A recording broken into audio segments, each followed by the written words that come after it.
Hello students, welcome to IJS law classes. So आज के lecture में जो टॉपिक्स हम कवर करने वाले हैं, first of all last lecture में हमने टॉपिक स्टार्ट किया था पार्टीशन, हम उसी को पहले कंटिन्यू करेंगे। देन उसके बाद फाइनली आज हम हिंदू सक्सेशन एक्ट की जो कुछ मेन चीजें हैं, दैट इज सेक्शन नंबर 6, इसको भी पढ़ेंगे। बट उससे पहले हम एग्नेट, कॉग्नेट एंड इंटरस्टेट को भी देखेंगे, what does it means, right. So finally start करते हैं आज के लेक्चर को।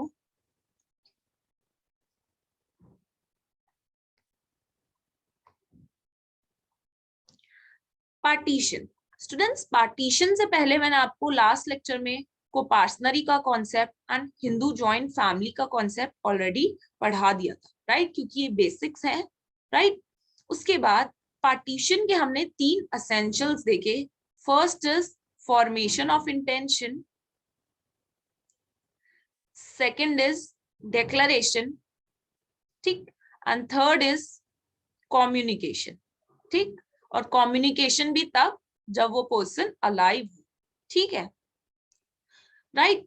क्योंकि आफ्टर हिज डेथ अगर पता चल रहा है तो वो पार्टीशन नहीं माना जाएगा, क्योंकि थर्ड एसेंशियल तो पार्टीशन का फुलफिल हुआ ही नहीं, जैसे कि हमने केस लॉ भी देखा था। और उसके बाद मैंने आपको पार्टीशन का इफेक्ट भी बताया था, फॉर से कि अगर कोई पर्सन ने लेटर लिखा, तो जिस दिन लेटर उस पर्सन ने लिखा फॉर पार्टीशन, उसने लिखा 10 तारीख को, राइट। यानी कि डिक्लेरेशन जो थी उसने 10 तारीख को दे दी, लेकिन वो जो लेटर उसके फादर के पास पहुंचा, कर्ता के पास पहुंचा, वो पहुंचा 15 तारीख को। तो पार्टीशन इस तारीख को माना जाएगा when the communication is complete, या फिर इस तारीख को माना जाएगा जब डिक्लेरेशन हुई। तो माना जाएगा, जो इफेक्ट होगा पार्टीशन का वो उसी डेट से होगा जिस दिन से डिक्लेरेशन हुई है। यानी कि ऑल दो पार्टीशन कंप्लीट यहाँ पे हुई, बट उसका इफेक्ट यहीं से आ गया था, ठीक है, माना जाएगा 10th को ही आपकी पार्टीशन हो गई थी। पर इसमें बहुत सारे डाउट्स आ जाते हैं। फॉर एग्जाम्पल, मैं आपको एक प्रैक्टिकल क्वेश्चन का एग्जाम्पल देती हूँ। आप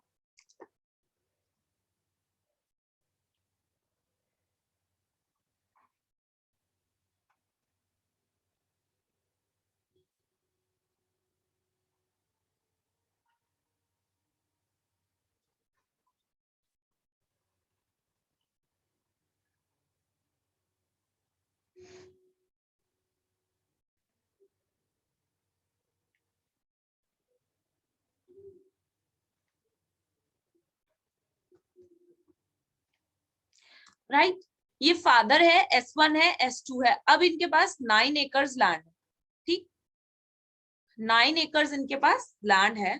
तो स्टूडेंट्स, S2 ने अपना डिक्लेरेशन, यानी कि S2 ने एक लेटर लिखा, ठीक है, यानी कि 10 तारीख को इसने लेटर लिखा, ठीक है, मंथ भी हटा देते हैं, चलो 10 तारीख को इसने लेटर लिख दिया। अब ये लेटर उसके फादर के पास पहुंचा 15 तारीख।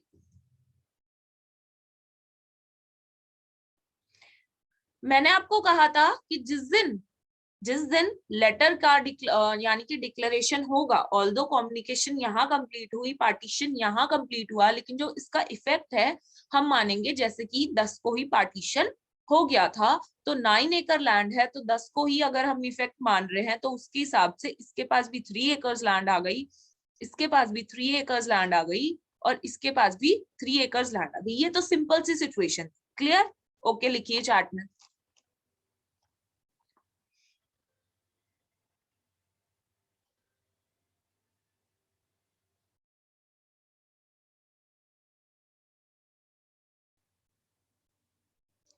लेकिन होता क्या है, ड्यू टू सम नेसेसिटी के लिए ये पर्सन एफ क्या करता है, इस दौरान 12 तारीख, फादर को तो 15 को लेटर मिला ना, लिख इसने 10 को दिया था, अभी तो लेटर फादर के पास पहुंचा ही नहीं।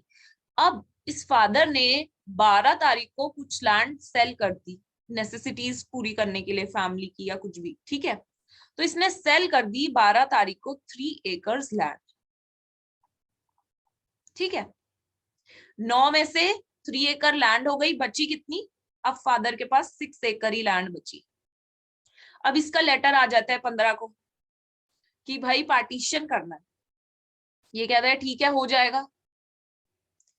अब ये कह रहे हैं कि मैंने तो 10 को ही डिक्लेयर कर दिया था, तो मुझे तो 3 एकड़ ही मिलेगी, आपने उसके बाद क्यों बेचा? पर रिसीव तो 15 को हुआ, कम्युनिकेशन तो 15 को हुआ, ठीक है। तो डिक्लेरेशन करने के बाद और कम्युनिकेशन से पहले अगर इस पर्सन ने कोई भी नेसेसिटी एक्सपेंसेस कर दिए, कम्युनिकेशन से पहले फादर को पता नहीं था, कम्युनिकेशन अब हुई नहीं थी, लेकिन डिक्लेरेशन के बाद कम्युनिकेशन से पहले अगर कोई भी नेसेसरी एक्सपेंसेस कर दिए हैं, तो फिर ये जो एक्सपेंसेस होंगे ये बाइंडिंग होंगे S2 पे भी। S2 ये नहीं कह सकता कि मैंने तो 10 को ही अपना पार्टीशन करा लिया था, मुझे तो 3 एकड़ ही लैंड देना पड़ेगा। ये बाइंडिंग है, ये खर्चे बाइंडिंग है, इस पे इसे मानना ही होगा, ठीक है। अब क्योंकि 6 एकड़ लैंड बच गई है 15 तारीख के हिसाब से, तो इसको भी 2 एकड़ लैंड ही मिलेगी, इसको भी 2 एकड़ लैंड ही मिलेगी, इसको भी 2 एकड़ लैंड ही मिलेगी, ठीक है। लेकिन फादर, अगर फादर ने ये एक्सपेंसेस 12 की जगह इस कम्युनिकेशन के बाद की होती, कम्युनिकेशन हो गई 15 को, कम्युनिकेशन के बाद फादर एक्सपेंसेस कर देता, फॉर एग्जाम्पल 20 तारीख को कर देता, ठीक है, फिर नहीं हो सकता था ये, फिर नहीं वो बाद में बोल सकता था, फिर तो फादर का अपना पर्सनल लॉस होगा, ठीक है।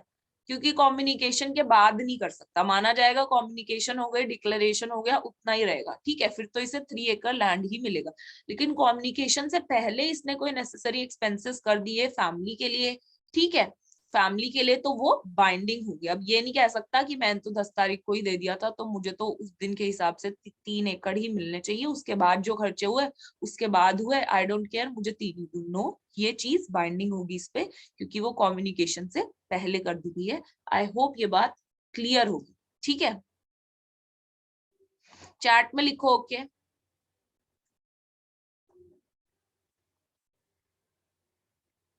ठीक, क्लियर है ना सबको, काफी इजीली।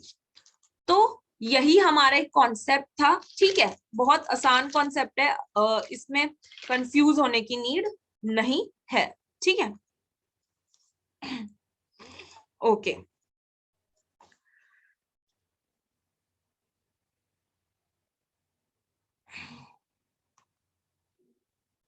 देखिए, मैंने आपको अब कहा था, जब मैंने आपको मिताक्षरा स्कूल पढ़ाया था, कि राइट आ जाता है बाय बर्थ,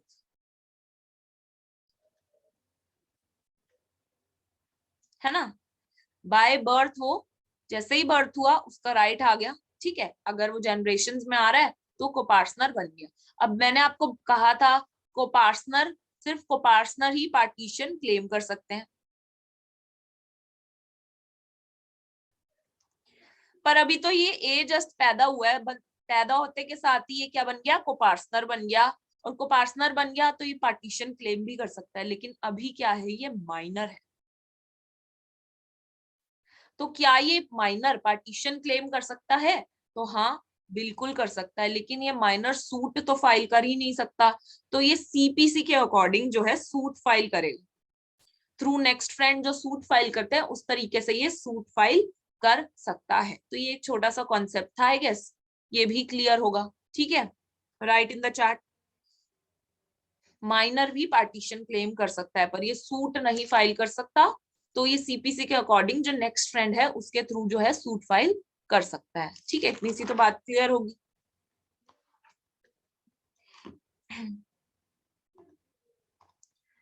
देखो, अब एक केस आया,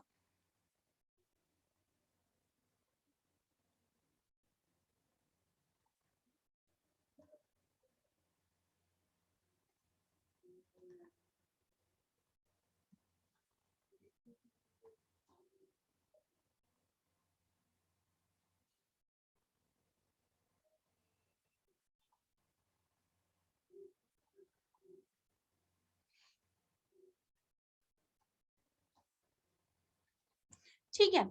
इस केस में स्टूडेंट्स क्या हुआ कि 1 जनवरी को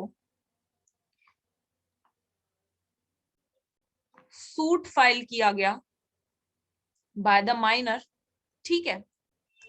10 फेब को समन रिसीव भी हो गए बाय करता, पार्टीशन के लिए हो रहा है, ठीक है ये। लेकिन 12 फेब को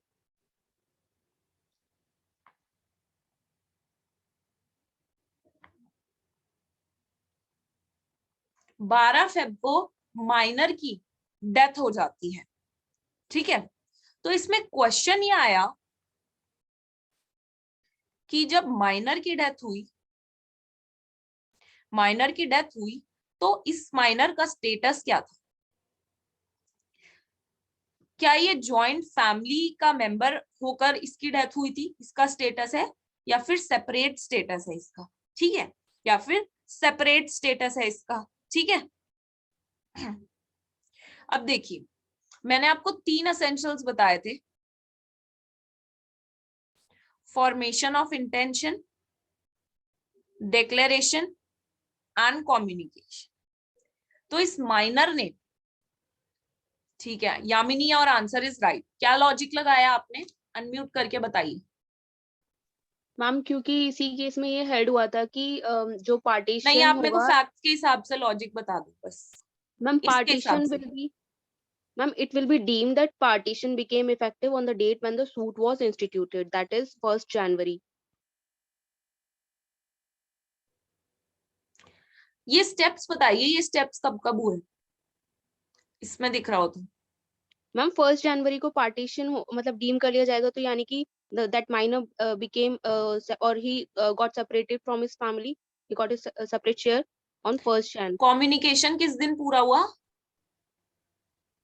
कम्युनिकेशन ये जिस दिन समन्स कर्ता को हाँ, रिसीव हुए। और ये डिक्लेरेशन कब हो गया? मैम डिक्लेरेशन भी जिस ठीक दिन है, उसने you suit can file mute किया। योरसेल्फ। आपका आंसर सही है ऑल्दो, बट मेरे को थोड़ा एक्सप्लेन करना पड़ेगा, दूसरे स्टूडेंट्स भी हैं। देखिए स्टूडेंट्स, जैसे कि मैंने आपको बताया था, 3 एसेंशियल्स होते हैं पार्टीशन के कंप्लीट होने के लिए, है ना। मैंने आपको बताया था फॉर्मेशन ऑफ इंटेंशन, कि भाई हमें पार्टीशन कराना है, या फिर declaration of intention of partition, वो करना जरूरी है। तो जिस दिन सूट फाइल किया उस माइनर ने, उस दिन इसका डिक्लेयर हो गया, और फर्स्ट और सेकंड स्टेप तो इसका यही कंप्लीट हो गया। फिर 10 फेब को जब समन रिसीव कर लिए कर्ता ने, इस दिन कम्युनिकेशन यानी कि तीसरा स्टेप भी पूरा हो गया। तो जब तीनों स्टेप्स पूरे हो जाते हैं, यानी कि क्या हो जाता है, पार्टीशन कंप्लीट हो जाता है। और पार्टीशन कंप्लीट हो जाता है तो उसका इफेक्ट किस डेट से होता है? जिस दिन को डिक्लेरेशन हुई थी, है ना, यानी कि 1 जैन को। तो अब इसके स्टेटस की बात है, क्योंकि इसकी डेथ से पहले ही कम्युनिकेशन हो गया था, व्हेन ही वाज अलाइव, है ना। ये भी इंपॉर्टेंट है ना, कम्युनिकेशन तब होना चाहिए जब वो अलाइव हो। तो कम्युनिकेशन तब हुआ जब वो अलाइव था, और ये तीनों एसेंशियल जो है फुलफिल हो गए, यानी कि पार्टीशन हो गया। तो माइनर की जब डेथ हुई तो इसका स्टेटस क्या था? सेपरेट था, क्योंकि इसकी डेथ से पहले ही पार्टीशन जो है कंप्लीट हो गया था, राइट। क्लियर? ओके लिखिए चैट में, क्लियर हो गया तो।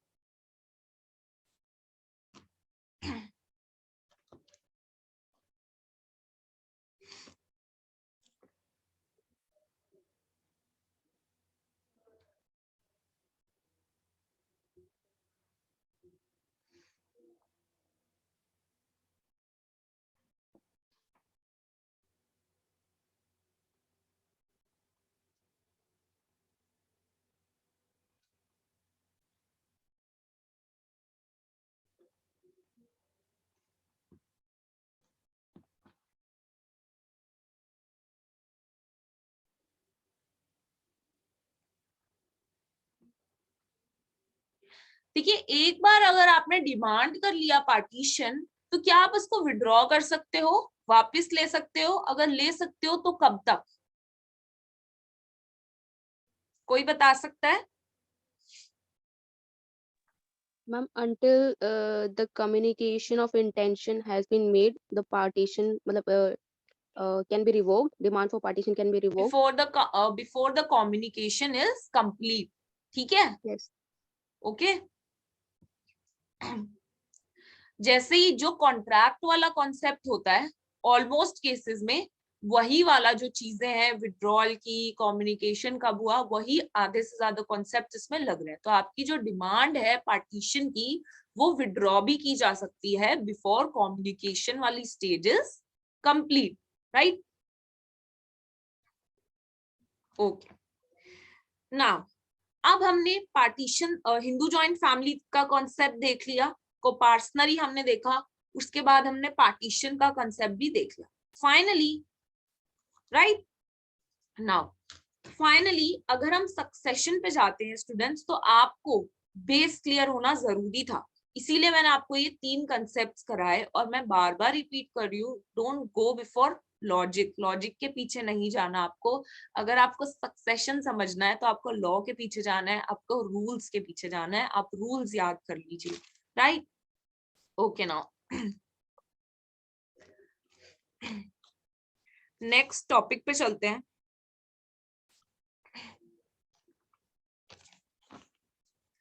देखिए पार्टीशन है, अब पार्टीशन में बहुत सारी दिक्कतों का सामना करना पड़ सकता है। कुछ प्रॉपर्टी ऐसी हैं जो आसानी से डिवाइड हो जाती हैं, पर कुछ प्रॉपर्टी ऐसी हैं जो आसानी से डिवाइड नहीं होती, इनडिविजिबल प्रॉपर्टी है वो, ठीक है?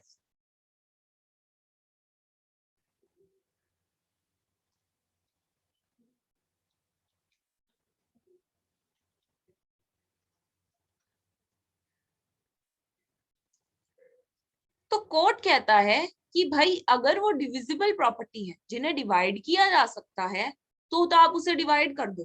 फॉर एग्जाम्पल कोई लैंड है, तो ये लैंड आपकी है, ये लैंड आपकी है, ये लैंड आपकी है, ठीक है? लेकिन कुछ प्रॉपर्टी इनडिविजिबल होती है, जैसे भी करके उनका बंटवारा किया ही नहीं जा सकता। अगर बंटवारा किया भी जाएगा तो उसकी, उस प्रॉपर्टी की वैल्यू जो है कम हो जाएगी, या तो वो प्रॉपर्टी ही डिस्ट्रॉय हो जाएगी। तो इस कंडीशन में पार्टीशन अब होगा कैसे, उस चीज का, उस प्रॉपर्टी का पार्टीशन किया जा कैसे जाएगा, ठीक है? ये तो ऐसा हो सकता है कि वो जो प्रॉपर्टी है, फॉर एग्जाम्पल ये ए है, ये S1 है,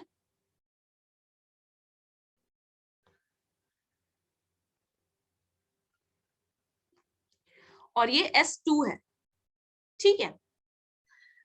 अगर अब पार्टीशन होना है, वो प्रॉपर्टी ऐसी है, ठीक है? दो भाइयों का एग्जांपल ले लेते हैं, दो ब्रदर्स हैं, आप प्रैक्टिकली सोच के देखिए, दो ब्रदर्स हैं, इनके बीच में कोई भी प्रॉपर्टी का जो है बंटवारा होना है, पर वो प्रॉपर्टी ऐसी है जो बट ही नहीं सकती। तो क्या होगा, इस एक प्रॉपर्टी को हम, इस एक प्रॉपर्टी को हम कहेंगे कि इस बेटे को दे दो, और इसको क्या दे दो, इसको कॉम्पनसेशन दे दो,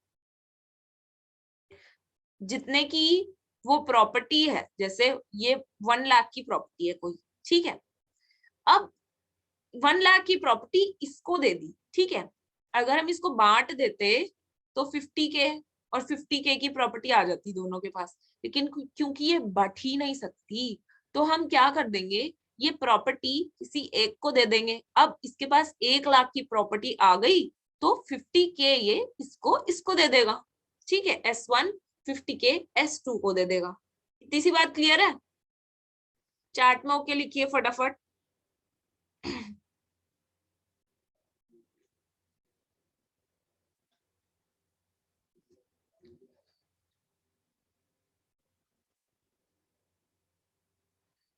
ठीक है, देखिए या तो इस तरीके से कर लेंगे, डिवाइड हो रही है तो डिवाइड करेंगे, डिवाइड नहीं हो रही है तो इस तरीके का कोई एग्रीमेंट बन रहा है कि भाई एक भाई प्रॉपर्टी ले ले और उसमें से आधा जो वैल्यू है उसका अपने दूसरे ब्रदर को दे दे। देखिए इस तरीके से भी अगर पार्टीशन नहीं हो रहा है, इस तरीके से भी अगर पार्टीशन नहीं हो रहा है, तो हम इस तरीके से कर लेंगे, कोई बात नहीं, ठीक है? प्रॉपर्टी का बंटवारा जो है इस हिसाब से कर देंगे। लेकिन वो कोई ऐसी चीज है पूरी फैमिली के लिए इंपॉर्टेंट है, जैसे कि मंदिर वगैरह, तो उसमें हम कर देंगे, कोई बात नहीं, जो प्रॉपर्टी रहेगी कर्ता के अंदर ही रहेगी, या कोई भी जो पर्सन है पर्टिकुलर पर्सन उसके अंडर ही रहेगी, टर्म बाय टर्म इसको यूज कर लेंगे, ठीक है? टर्म बाय टर्म इसके राइट आ जाएंगे, एक बार ये ब्रदर, एक बार फिर थोड़े टाइम के लिए ये ब्रदर, टर्म बाय टर्म उसको यूज कर लो। कोई ऐसी चीज है मंदिर वगैरह है जो, है ना? या फिर जो है कर्ता वगैरह के पास रखवा देंगे, और इंजॉयमेंट का जो राइट है कि भाई जा वा सब सकते हैं, इस तरीके के राइट सबके, कि भाई राइट सबके पास है, राइट टू ऑल, कि अगर कोई टेम्पल वगैरह है उस केस में।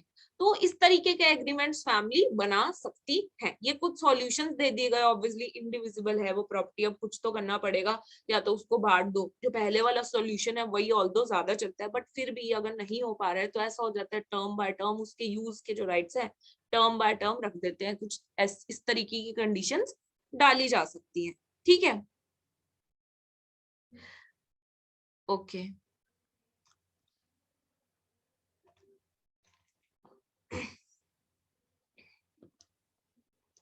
ये तो चीजें मैंने आपको ऑलरेडी बता दी थी कि हिंदू जो आपकी फैमिली है, अगर कोई पर्सन उसमें से कन्वर्ट कर गया है अदर रिलीजन में, तो हम उसे फैमिली में से जो मेंबर है वो निकाल देंगे। अब वो जब मेंबर ही नहीं रहा तो पार्टनर भी नहीं रहा, पर इसका ये मतलब नहीं है हम उसको उसका हिस्सा नहीं देंगे, हम उसका उसका हिस्सा देंगे और फिर उसको निकाल देंगे। ठीक है, ऐसे ही मैरिज के केस में किसी ने मैरी किया नॉन हिंदू पर्सन से, तो ऐसा नहीं है कि हम उसको निकाल देंगे, उसकी प्रॉपर्टी दे देंगे फिर उसको निकाल देंगे। ठीक है, वो मेंबर नहीं रहेगा पर उसका हम उसका शेयर दे देंगे और निकाल देंगे। ठीक है, ओके। चाइल्ड इन वूम है, उसका भी बता चुकी हूँ शायद मैं आपको, चाइल्ड इन वूम है उसका भी स्टूडेंट्स मैं आपको बता चुकी हूँ। ठीक है, यानी कि जब पार्टीशन था, पार्टीशन हो रहा था, तब वो इन वूम था, उसका भी बर्थ नहीं हुआ है। ठीक है, उसका भी बर्थ नहीं हुआ है, उसका शेयर हम अलग से रिजर्व करके रख लेंगे, उसका शेयर हम अलग से रिजर्व करके रख देंगे। अगर ये रिजर्व करके नहीं रखा गया है तो जब इसका बर्थ होगा, जब इसका बर्थ होगा तो ये रीओपन करा सकता है पार्टीशन।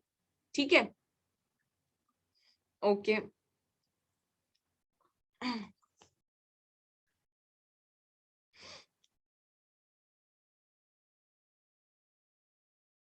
इतनी सी बातें क्लियर है। अब फाइनली अगर हम समरी देखें तो कौन कौन से पर्सन्स होते हैं जो इंटाइटल्ड होते हैं।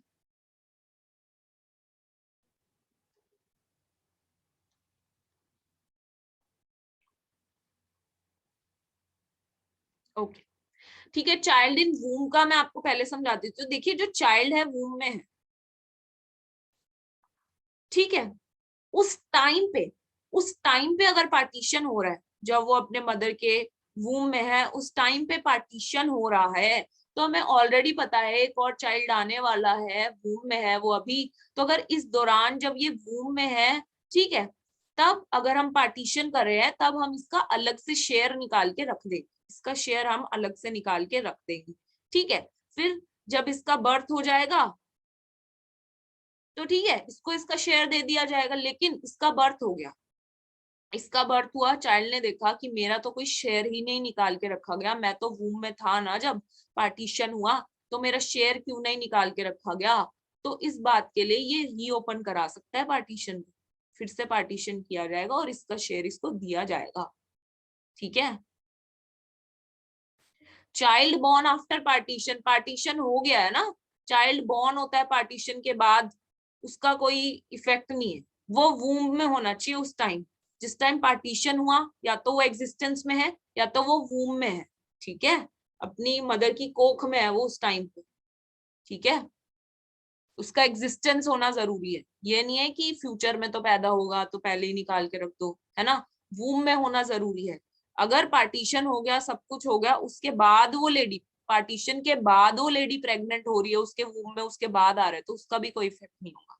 ठीक है, उसको मिलेगा तब जो वो पहले से ही अपनी मदर की वूम में हो जिस टाइम पे पार्टीशन हो रहा है। अब क्लियर है?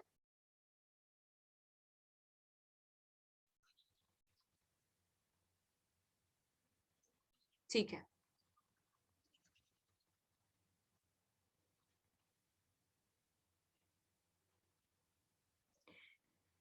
यानी कि कौन कौन से पर्सन होंगे जो इंटाइटल्ड है टू गेट अ शेयर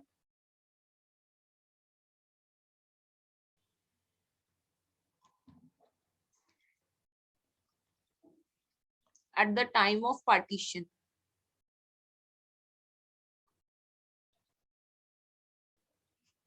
सबसे पहली बात तो कोपार्टनर्स है, क्योंकि तो उनको उनका शेयर मिला जाएगा, दिया जाएगा, इंटाइटल है, ठीक है।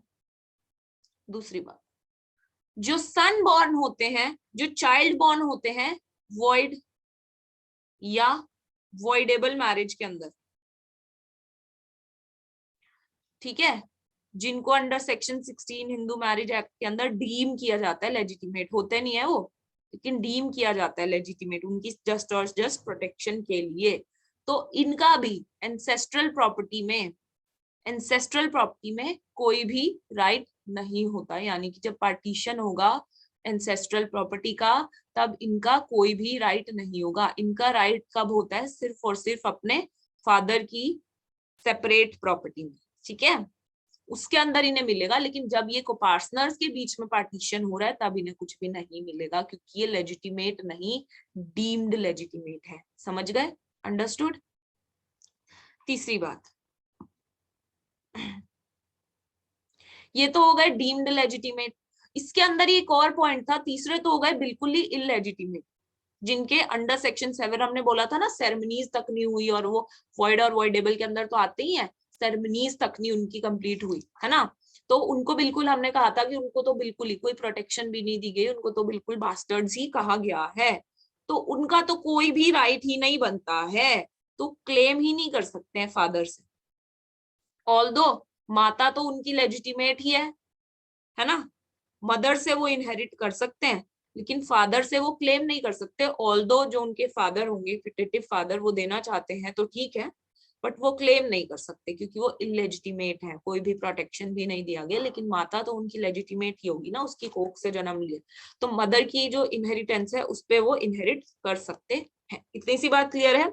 और चौथी बात, जो चाइल्ड इन वूम है, जो मैंने आपको अभी अभी समझाया, चाइल्ड इन वूम जो है वो भी इंटाइटल्ड है पार्टीशन के लिए। वो भी कब? जब वो एग्जिस्टेंस में हो, जब पार्टीशन हो रहा हो, वो अपनी माता की कोख में हो, वूम में हो, तभी वो क्लेम कर सकता है पार्टीशन। ठीक है, ये पॉइंट्स क्लियर है?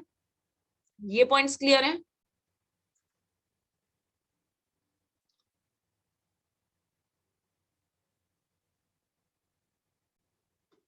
अब देखिए, कुछ लेडीज भी होती है, कुछ वुमेन्स भी होती हैं फैमिली में, जिनके पास राइट तो नहीं है पार्टीशन का,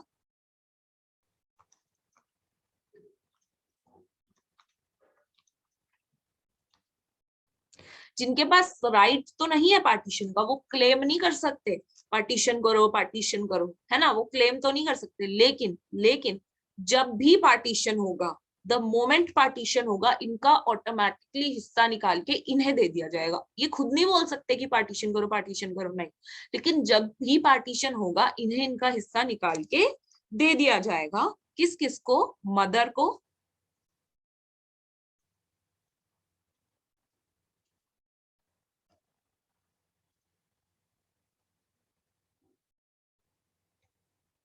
ठीक है, मदर को, वाइफ को, ग्रैंड मदर को। अब ये खुद नहीं कह सकती कि हमें हमारा हिस्सा दो, लेकिन जब भी पार्टीशन होगा इनको इनका हिस्सा निकाल के दे दिया जाएगा। ठीक है, इतनी सी बात क्लियर है? देखिए, अब कभी ये हो सकता है कि मोर देन वन वाइफ हो, तो हर वाइफ का हिस्सा सेपरेट होगा। जैसे कि वाइफ 1 है, वाइफ 2 है, वाइफ 3 है ना, तो इसका हिस्सा अलग होगा, इसका हिस्सा अलग होगा, इसका हिस्सा अलग होगा अकॉर्डिंग टू द पार्टीशन। ठीक है, लेकिन जब हम सक्सेशन पढ़ेंगे तो हम सक्सेशन में देखेंगे कि अगर किसी की वाइफ ज्यादा है तो तीनों वाइफ को एक ही हिस्सा दिया जाएगा, और वो फिर इस एक हिस्से को बांट लेंगी आपस में। लेकिन पार्टीशन में अगर एक से ज्यादा वाइफ है तो सबको अलग अलग हिस्सा दिया जाएगा। ठीक है, इतनी सी बात clear? Right okay in the chat box.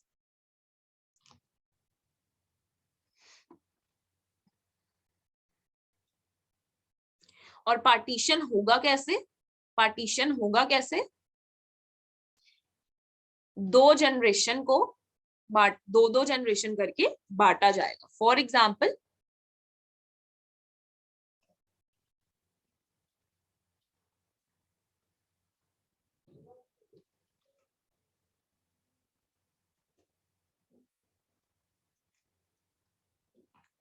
ठीक है, तो कोई प्रॉपर्टी है ये, तो पहले इन तीनों के बीच में बटेगी ये property, 2 generation at a time, ठीक है, यानी कि 1/3 1/3 1/3, ठीक है। अब ये यहां से अलग हो गया, अब इन दोनों के बीच में बंटवारा होगा इसको फर्दर, ठीक है। तो इस तरीके से एक बार में 2 जनरेशन के बीच में ही प्रॉपर्टी बटेगी, देन ये अपने बेटे को दे देगा आगे। अब इसको इसका हिस्सा मिल गया, 2 जनरेशन के बीच में हो गई बंटवारा, अब ये आगे अपने बेटे को दे देगा, फिर से 2 जनरेशन के बीच में हो जाएगा, ठीक है। ऐसे 2 जनरेशन के टाइम पे 2 जनरेशन को एक टाइम पे बंटवारा किया जाए, ठीक है। सबको एक साथ नहीं बांट देंगे, जब तो कंफ्यूजन हो जाएगा ना। क्लियर इतनी सी बात?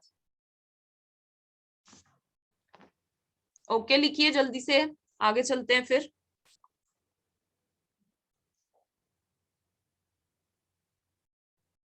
ठीक है, यस।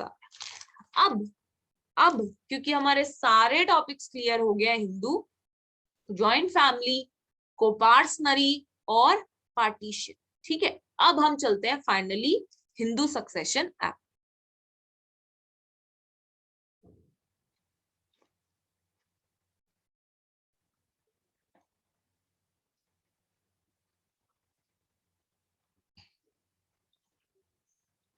ठीक है, इसमें भी हम स्टेप बाय स्टेप चलेंगे, डोंट वरी, कोई भी डाउट है सारे क्लियर होते जाएंगे, ठीक है।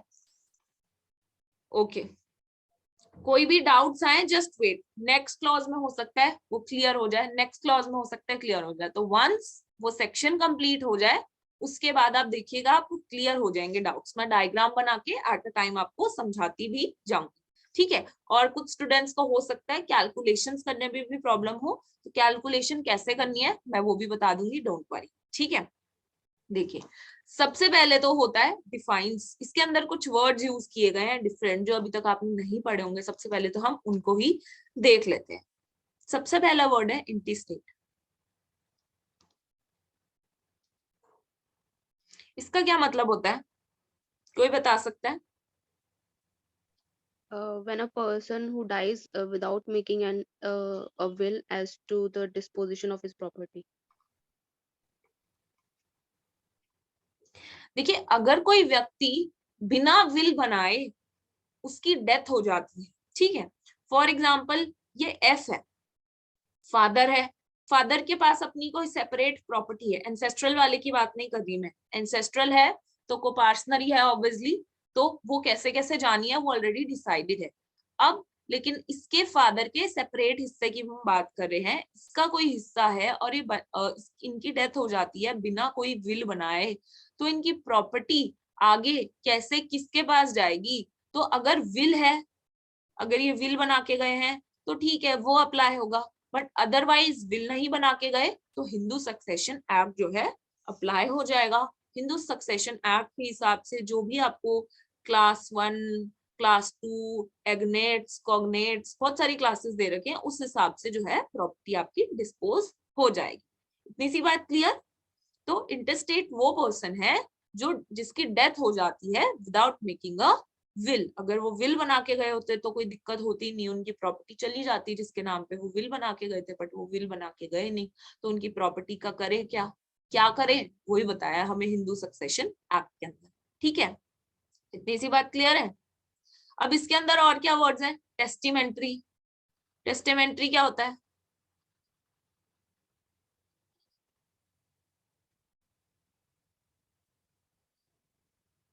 बताइए, बता सकते हो आप? Ma'am, disposition by will. ठीक है, तो डिस्पोजिशन बाय विल हो गई, तो वो तो मैं आपको ऑलरेडी बता ही चुकी हूँ, विल कर दो, अदरवाइज हिंदू सक्सेशन एक्ट के हिसाब से देखेंगे। तो ये तो सिंपल सी चीजें थी। दूसरा है एग्नेट और कॉग्नेट। एग्नेट कौन होते हैं?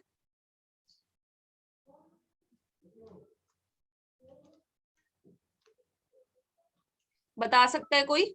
अनम्यूट करके बोल सकते हो।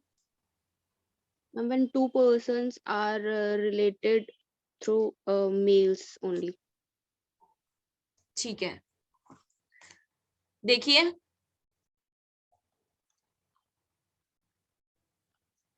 ये लाइन कौन सी है? एग्नेट,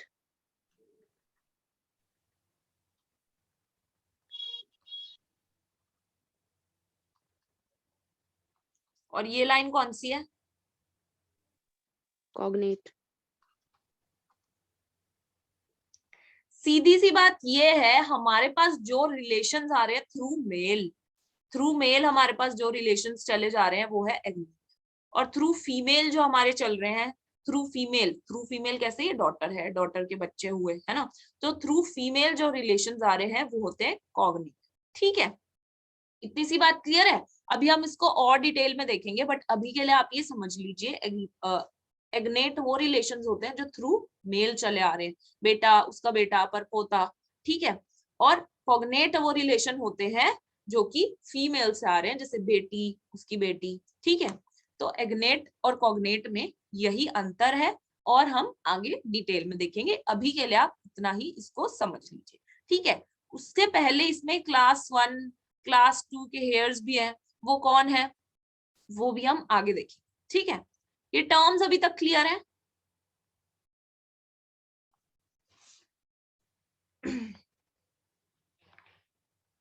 नाउ इसके अंदर कुछ और डिफाइंस हैं, full blood, half blood, uterine blood, ये तो हम ऑलरेडी हिंदू मैरिज एक्ट के दौरान भी पढ़ चुके हैं, है ना। फुल ब्लड क्या होगा, कोई ये फादर है और ये मदर है, इनके 2 बेटे हैं, इन दोनों का रिलेशन क्या हुआ। हाफ ब्लड और यूट्राइन ब्लड बताइए।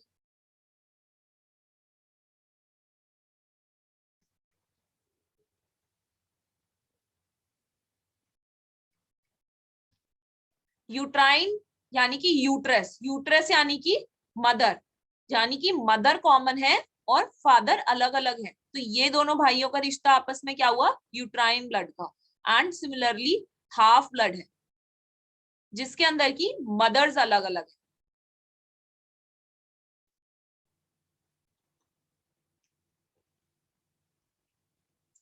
देखिए इनके फादर कॉमन है लेकिन मदर अलग अलग है, तो इन दोनों के बीच का रिश्ता क्या हुआ। ये चीजें समझ आई? ये हम हिंदू मैरिज एक्ट के अंदर भी पढ़ चुके हैं।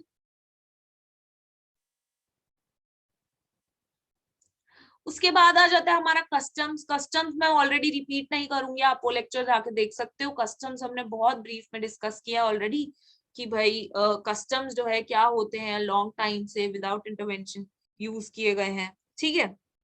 और हिंदू की डेफिनेशन भी हमने फर्स्ट लेक्चर के अंदर, जब हमने इंट्रोडक्शन टू हिंदू लॉ किया था, वो भी हमने कवर कर लिया था, तो हिंदू की डेफिनेशन भी आप उस लेक्चर के अंदर से देख सकते हो, राइट। नाउ फाइनली जो इंपॉर्टेंट है वो है सेक्शन नंबर 6, ठीक है। सेक्शन नंबर 6 हमको बेसिकली 4 चीजें बता रहा है।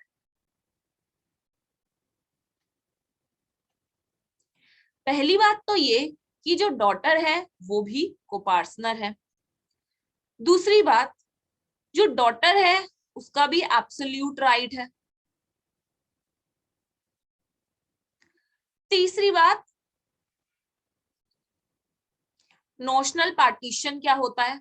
एंड चौथी बात, पायस ऑब्लिगेशन। पायस ऑब्लिगेशन क्या होता है, ठीक है। पायस ऑब्लिगेशन क्या होता है, यही 4 चीजें हमें बताई है ना सेक्शन 6 के अंदर, राइट। तो कोई बता सकता है नोशनल पार्टीशन क्या होता है? नोशनल पार्टीशन क्या होता है?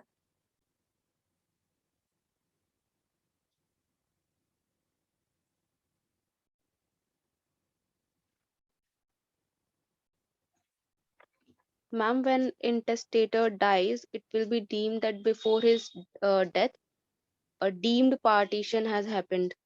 It is for the purpose of allocation of shares. ठीक है, देखिए मैंने आपको बताया था, जब मैं आपको कोपार्सनरी का टॉपिक करा रही थी, तो मैंने आपको रूल ऑफ सर्वाइवरशिप समझाया, है ना, कि ABCD ये 4 जनरेशन है, उनमें से कोई एक जनरेशन मर गई तो बंटवारा 4 के हिसाब से नहीं होगा, अब बंटवारा 3 के हिसाब से होगा। जो सरवाइव करेगा उसी को बंटवारा मिलेगा उसकी प्रॉपर्टी का, है ना। जो सरवाइव नहीं करेगा प्रॉपर्टी उसको नहीं मिलेगी। ठीक है, ये था रूल ऑफ सर्वाइवरशिप, जो कि सक्सेशन एक्ट के आने के बाद खत्म हो गया। कहा गया भाई वो मर गया तो मर गया, लेकिन उसका हिस्सा उसे ही दिया जाएगा। पहले क्या हो रहा था, बीच में से अगर किसी की डेथ हो गई तो 4 की जगह 3 जनरेशन में बांटेंगे और उसको कुछ नहीं मिलेगा, यानी कि जो मर गया ना बीच में से उसको कुछ नहीं मिलेगा।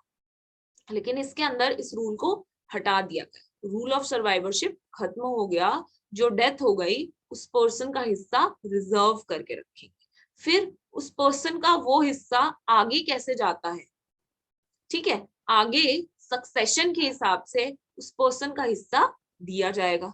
राइट, इतनी सी बात क्लियर।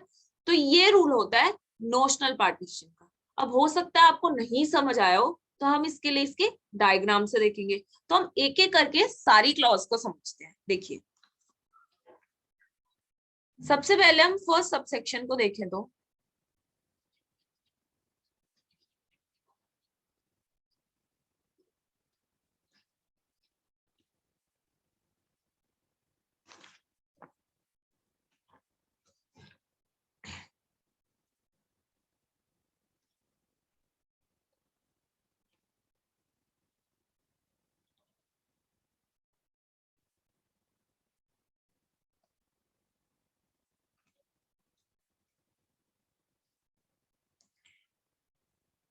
जो डॉटर है,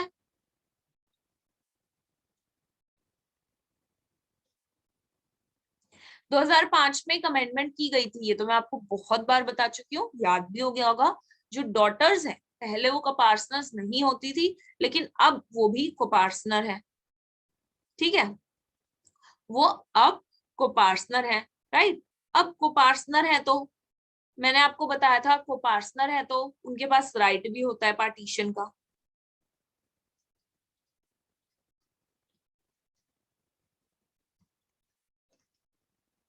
कोपार्टनर कब से है वो, जब से उनका बर्थ होता है। मैंने आपको बताया था ना, जैसे ही बर्थ हुआ वैसे ही आप कोपार्टनर बन गए, एज डजंट मैटर। ठीक, तो कोपार्टनर बन गई 2005 के हिसाब से। डॉटर्स भी कोपार्टनर है कब से, जैसे ही उनका बर्थ हुआ वो कोपार्टनर बन जाती है। अब जैसे सन्स के पास राइट है उस प्रॉपर्टी के अंदर, वैसे ही डॉटर्स के पास सारे राइट्स हैं। सारे राइट्स, सारी लाइबिलिटीज सन और डॉटर की अब इक्वल है। ठीक है, सन और डॉटर की अब इक्वल है।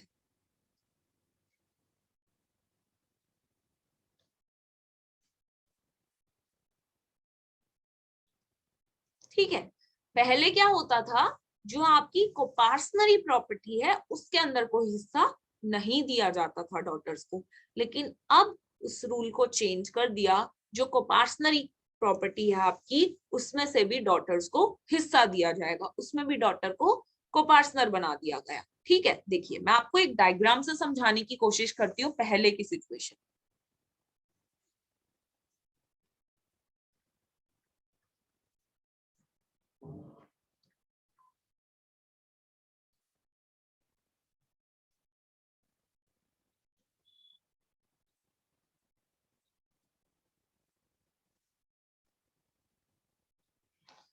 ठीक, देखिए ये एक सिचुएशन है। पहले क्या होता था, फॉर से कोई भी प्रॉपर्टी है तो उसका बंटवारा कर दिया जाता था। जैसे 4 जने हैं, एक प्रॉपर्टी है तो 1 2 3 4। मैंने इसको क्यों नहीं गिना, मैंने इसको इसलिए नहीं गिना क्योंकि ये पहले को पार्टनर नहीं थी, बिफोर 2005 की बात करें। ठीक है, और इसको क्यों गिना, ये वाइफ को क्यों गिना, क्योंकि अभी अभी मैंने आपको बताया था कि जो वाइफ मदर या ग्रैंड मदर होती है, ये पार्टीशन क्लेम नहीं कर सकती, पर जब भी पार्टीशन होता है इन्हें भी हिस्सा दिया जाता है। तो अभी पार्टीशन हो रहा है तो इसे हिस्सा दिया जाएगा ना, वाइफ है तो। इस प्रॉपर्टी के अब कौन हिस्सेदार हुए 2005 से पहले, 1 2 3 4, तो 1/4 1/4 1/4 1/4। ठीक है, ये बांट दिया। अभी हमने एंसेस्ट्रल प्रॉपर्टी को बांटा है, ठीक है, एंसेस्ट्रल प्रॉपर्टी को बांटा। अब ये प्रॉपर्टी एंसेस्ट्रल वाली बट गई। अब ये है फादर की सेल्फ एक्वायर्ड प्रॉपर्टी, ये है फादर की मतलब खुद की प्रॉपर्टी, सेपरेट हिस्सा है, यानी कि सॉरी इसका सेल्फ एक्वायर्ड नहीं, सेपरेट हिस्सा है ये इसका, है ना। अब फादर का सेपरेट हिस्सा ये आ गया। अब फादर की हो जाती है डेथ। अब फादर की जो 1/4 प्रॉपर्टी है, फादर की ये जो 1/4 प्रॉपर्टी है, ये किसके पास जाएगी, ये किसके पास जाएगी, ये जाएगी 1 2 3 4। अब मैंने डॉटर को क्यों गिना, मैंने डॉटर को इसलिए गिना क्योंकि कोपार्टनर नहीं है, जो आपकी कोपार्टनरी की जो आपकी एंसेस्ट्रल प्रॉपर्टी है उसमें इसका कोई हिस्सा नहीं है, लेकिन सक्सेशन में तो ऑल्दो था ही ना। तो पहले जो बंटवारा हुआ ना वो उस कोपार्टनरी प्रॉपर्टी का हुआ, लेकिन अब जो पिता है उनके जो सेपरेट प्रॉपर्टी है, उनके मर जाने के बाद जो उनका हिस्सा है वो किसके पास जाएगा, ये डिसाइड हो रहा है। तो ठीक है, इनको तो इनका हिस्सा एंसेस्ट्रल वाला पहले ही मिल चुका, बेटी का लॉस हो गया क्योंकि ये पहले को पार्सन नहीं थी। अब ये जो 1/4 हिस्सा है ये बटेगा 4, 1 2 3 4, 4 जने हैं तो 4 इंटू 4, तो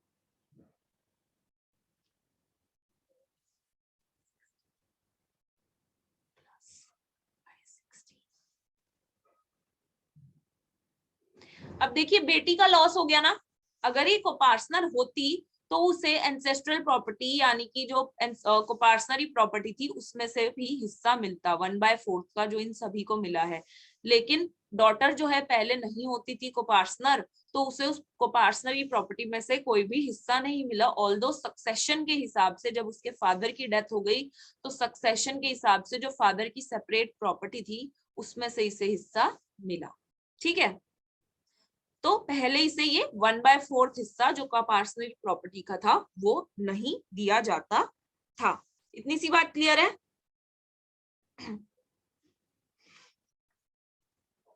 ये डायग्राम क्लियर हुआ इससे,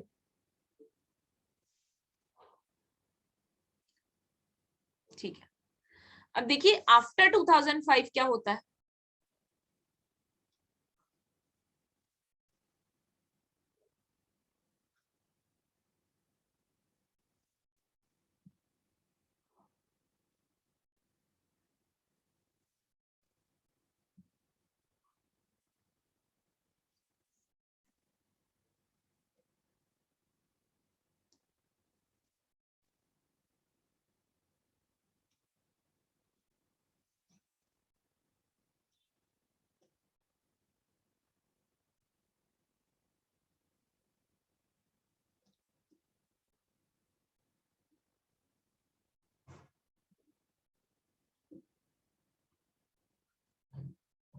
अब बेटी को भी हिस्सेदार बना दिया को पार्सनरी प्रॉपर्टी में, जो एंसेस्ट्रल प्रॉपर्टी है जिसका बंटवारा किया जा रहा है उसमें बेटी का भी हिस्सा होगा। तो कैलकुलेशन कैसे करनी है, जैसे एक प्रॉपर्टी ये है तो कितने जने हैं पहले गिन लोगे, 1 2 3 4 5, तो 1/5 लिख लो क्योंकि 5 पर्सन है, ठीक है।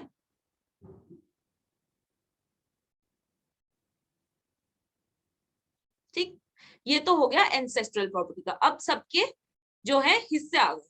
अब ये फादर का 1/5 जो है फादर का सेपरेट हिस्सा है। अब फादर की हो गई डेथ और इन्होंने विल भी नहीं बनाई थी कि जो मेरा हिस्सा है ये किसको जाएगा। तो अब ये जो फादर का जो सेपरेट हिस्सा है ये सक्सेशन के हिसाब से जाएगा, किस किस को जाएगा, वाइफ, डॉटर, S1 S2। तो कैसे हम इसको कैलकुलेट करेंगे, 1/5 इनकी जो है 1/5 इनकी जो है प्रॉपर्टी है सेपरेट, कितने जने हैं 1 2 3 4, तो इस 5 को इंटू 4 कर देंगे, ठीक है, क्योंकि 4 जनों के पास जाना, तो जितने लोगों में बांटना है तो इस 5 को उससे मल्टीप्लाई कर देंगे, तो 1/20 प्लस 1/20 प्लस, ठीक है। पहले जो है डॉटर को घाटा हो रहा था, उसे ये वाला हिस्सा नहीं मिल रहा था, लेकिन अब उसे ये भी मिल रहा है और यानी कि जो कोपार्सनरी प्रॉपर्टी है उसमें भी हिस्सा मिल रहा है और जो फादर की सेपरेट प्रॉपर्टी है उसमें भी हिस्सा मिल रहा है। इतनी सी बात क्लियर?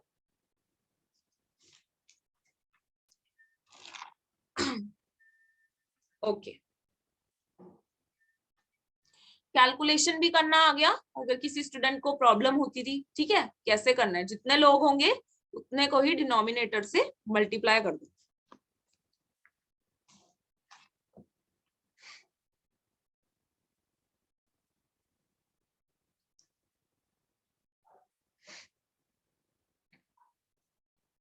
देखिए, सेकंड पॉइंट कहता है कि एब्सोल्यूट राइट है।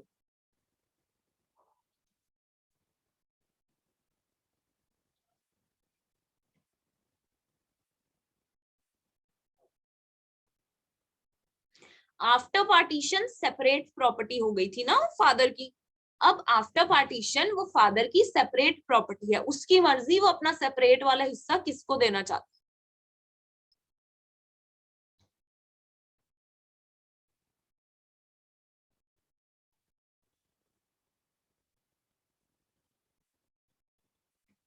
मैं आपको अभी और एग्जांपल कराऊंगी जब नोशनल पार्टीशन कराऊंगी। अभी इनकी और जो पीढ़ियां हैं, जैसे सन को बट गया S1 S2 और डॉटर, है ना। अब आगे हम आगे करेंगे। अभी सिर्फ इस वाले ग्राफ में आप सिर्फ डॉटर को समझो और ये समझो कि जो प्रॉपर्टी थी उसमें जो सेपरेट हिस्सा है पहले सिर्फ उसी के लिए मिल रहा था अंडर सक्सेशन डॉटर को, कोपार्सनरी एंसेस्ट्रल प्रॉपर्टी से कुछ नहीं मिल रहा था। लेकिन अब 2005 की अमेंडमेंट के बाद डॉटर को एंसेस्ट्रल प्रॉपर्टी से भी मिल रहा है और फादर का जो सेपरेट हिस्सा है उसमें से भी सक्सेशन के थ्रू। वो तो पहले भी मिल रहा था, अब भी मिल रहा है। ठीक है, इतनी सी बात क्लियर है?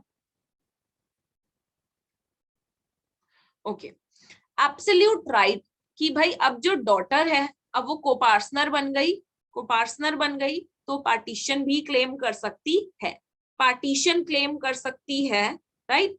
तो यानी कि प्रॉपर्टी को डिस्पोज कैसे करना है, प्रॉपर्टी को डिस्पोज कैसे करना है वो भी वो अपने अकॉर्डिंग वो जो डॉटर है वो कर सकती है, बिकॉज शी इज द कोपार्टनर। उसका राइट है उस प्रॉपर्टी के ऊपर, उसका पार्टीशन हो गया, उसको अपना सेपरेट पार्ट जो है वो उसका आ गया, तो उसकी मर्जी है, उसकी प्रॉपर्टी को एंजॉय कर सकती है। वो डिस्पोज कैसे करनी है वो भी वो ही देखेगी, राइट। तो एब्सोल्यूट राइट है उसका, वो एंजॉय कर सकती है उस प्रॉपर्टी। दूसरा जो पॉइंट है वो इतना टेक्निकल नहीं था, आई गेस बहुत क्लियर है। तीसरे पे चलते हैं जो मेन है।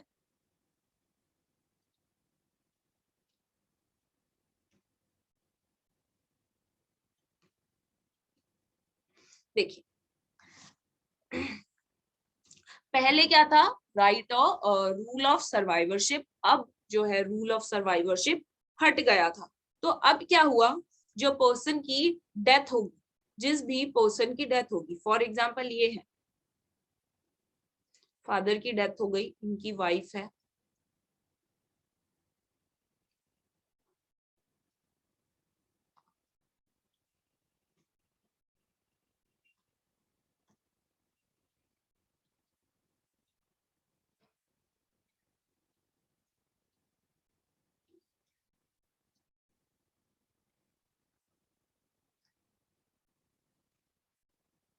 ठीक।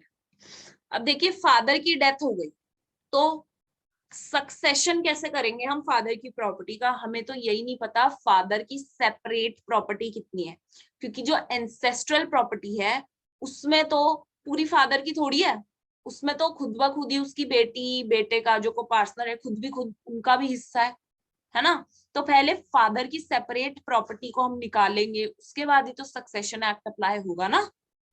सक्सेशन एक्ट तो सेपरेट प्रॉपर्टी पे अप्लाई हो रहा है ना, अदरवाइज जो कोपार्सनरी प्रॉपर्टी है उसका तो पार्टीशन होगा, पहले सेपरेट प्रॉपर्टी निकाली जाएगी, फिर वो सेपरेट प्रॉपर्टी जाएगी पार्टीशन में। कैसे, मैं आपको बताती हूँ। नोशनल पार्टीशन का ये मतलब है जैसे कि रूल ऑफ सर्वाइवरशिप पहले होता था, जो जिंदा है उसी को हिस्सा दिया जाएगा, जो मर गया उसको नहीं दिया जाएगा। तो ऐसा नहीं होगा, जो फादर है ये डिजीज्ड है, इसकी डेथ हो गई है, लेकिन सक्सेशन एक्ट तो अप्लाई करना है, इसने कोई विल बनाई नहीं, तो इसका सेपरेट हिस्सा भी हमको नहीं पता प्रॉपर्टी में से कितना है। तो हम पहले जो आपकी को पर्सनली प्रॉपर्टी थी उसका हम पहले पार्टीशन करेंगे। पार्टीशन कैसे करेंगे?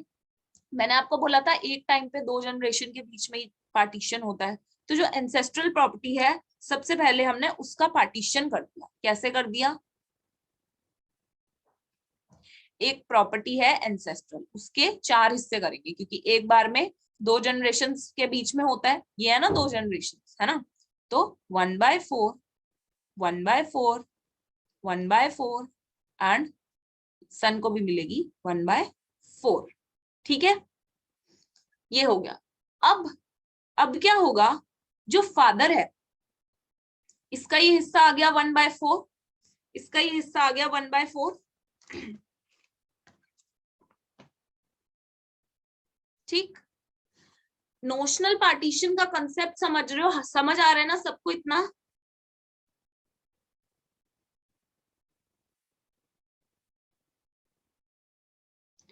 Is it clear to everyone? Notional partition आपको समझ आ रहा है?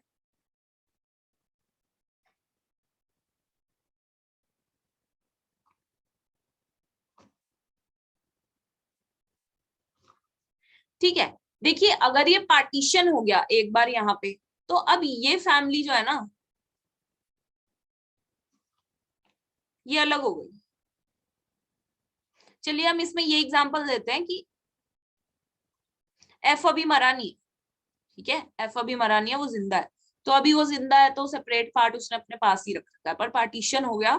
अब यहां से ये फैमिली कट हो गई, क्योंकि 2 जनरेशन में होती है ना, 2 जनरेशन में पार्टीशन हो गया।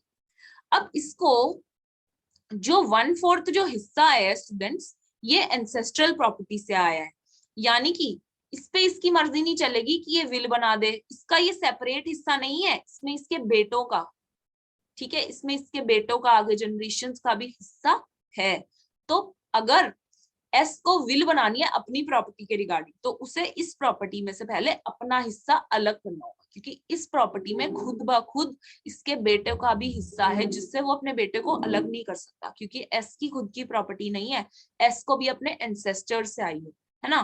तो 1/4 में से पहले एस को अपना हिस्सा निकालना होगा, है ना। तो कैसे निकालेगा ये?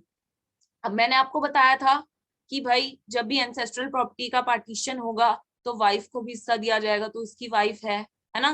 तो अब कितने लोगों में बंटवारा करना है? तो अगर एस की डेथ भी हो गई है तो नोशनल पार्टीशन के हिसाब से ये माना जाएगा कि ये जिंदा है, ठीक है, तो पहले इसका हिस्सा दिया जाएगा इसे, उसके बाद ये डेथ भी हो गई है तो इसका हिस्सा जो है सक्सेशन के हिसाब से चला जाएगा। तो एस के पास आया 1/4, ठीक है। कितना जाने हैं? 1, 2, 3 और 4, तो 4 × 4 16। तो सेपरेट हिस्सा आया इस प्रॉपर्टी में एस का 16।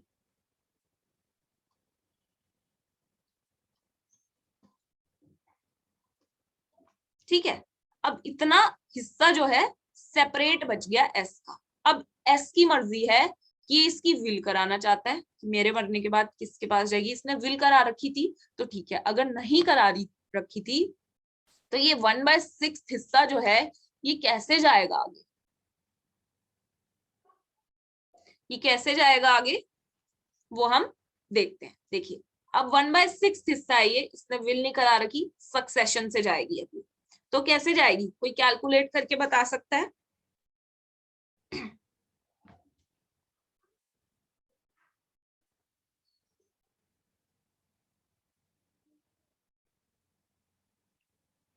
1/48 कैसे यामिनी?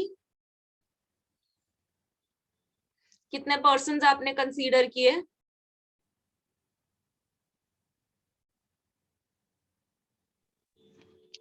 मैम 1/48 नहीं होगा, आई थिंक 1/16 इंटू 4, मतलब डिनोमिनेटर में 4, क्योंकि ऊपर जो इसकी हाँ विडो मदर है उसको भी हाँ मिलेगा एक शेयर। ठीक है, 1/64 होगा, ठीक है।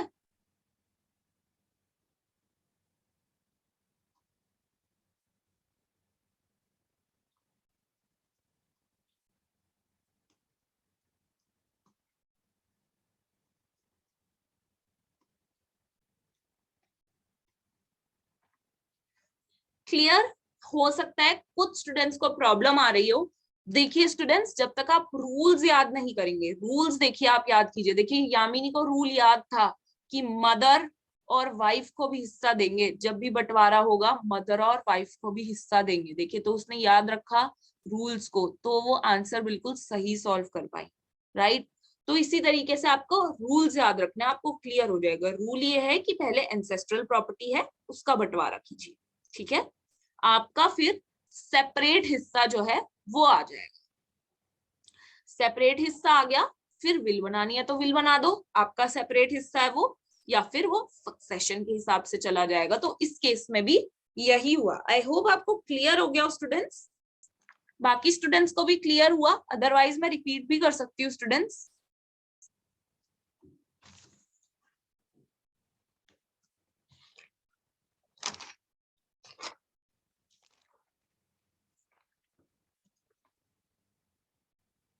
बताइए, Harshna clear? Right in the chat अगर किसी को कोई डाउट है तो। Should I proceed further? ठीक है, सभी को समझ आ गया, गुड।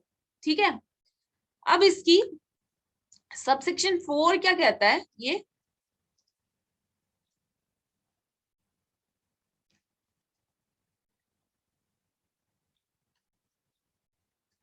पहले क्या था, बिफोर एंड आफ्टर दोनों बताती हूँ।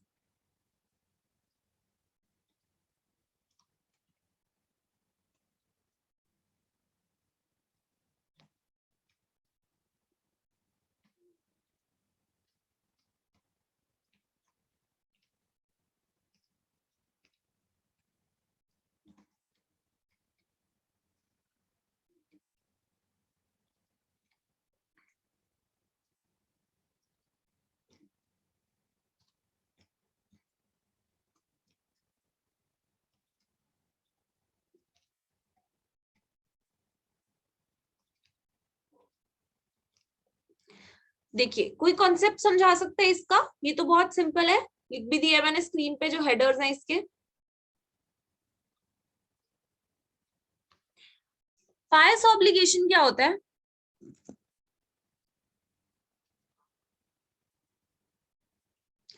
Pious obligation, you can just unmute and speak.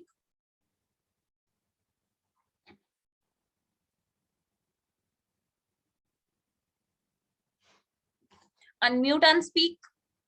Chat में ऑब्वियसली आप नहीं लिख पाएंगे इतना।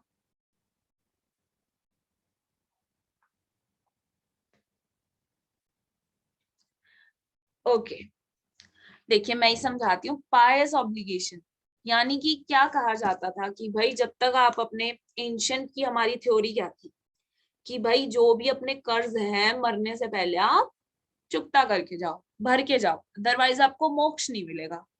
तो उस केस में क्या होता था कि भाई जो सन है, पोता है, पर पोता है, वो लग जाते थे इस काम में कि जो हमारे डिजीज फादर या ग्रैंडफादर या ग्रेट ग्रैंडफादर हैं उनके हम डेब्ट्स भर दें। ठीक है, कोई कर्जा ले रखा है, कुछ भी ले रखा है, लोन ले रखा है, तो हम भर दें, अदरवाइज उनको मुक्ति नहीं मिलेगी। तो हिंदू लॉ में कहीं ना कहीं कस्टम्स जो है वो है ही, ठीक है, उसी के अकॉर्डिंग ये कोडिफाई हुआ है। तो बिफोर 2005 हिंदू लॉ में भी क्या था ना कि भाई जो सन, ग्रैंडसन, ग्रेट ग्रैंडसन थे वो लाइबल थे अपने फादर, ग्रैंडफादर और ग्रेट ग्रैंडफादर के कर्जे भरने के लिए उनके ऊपर पर्सनल लाइबिलिटी डाली जाती थी कि तुम भरो।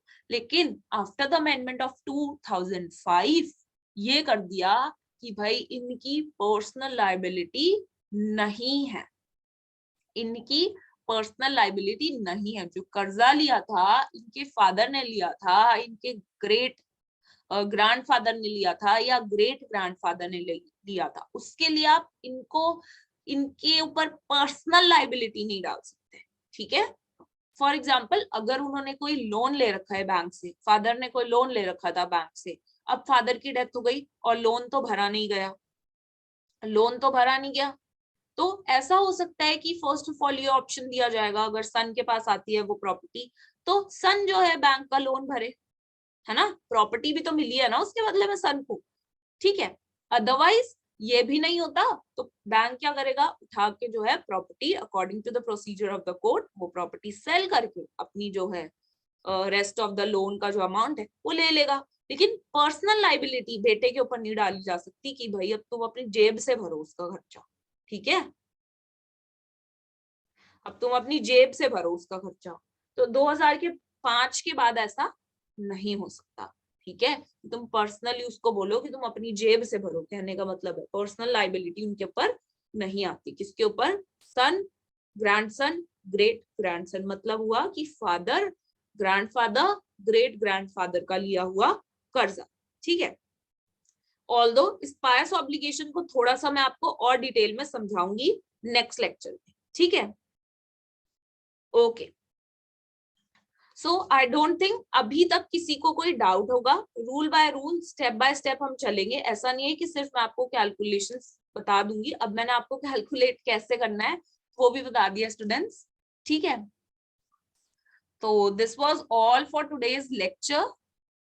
Thanks for watching today's lecture students. अगर आपको ये लेक्चर अच्छा लगा हो तो आप सब्सक्राइब कर सकते हैं IJS लॉ क्लासेस को। So thanks for watching the lecture.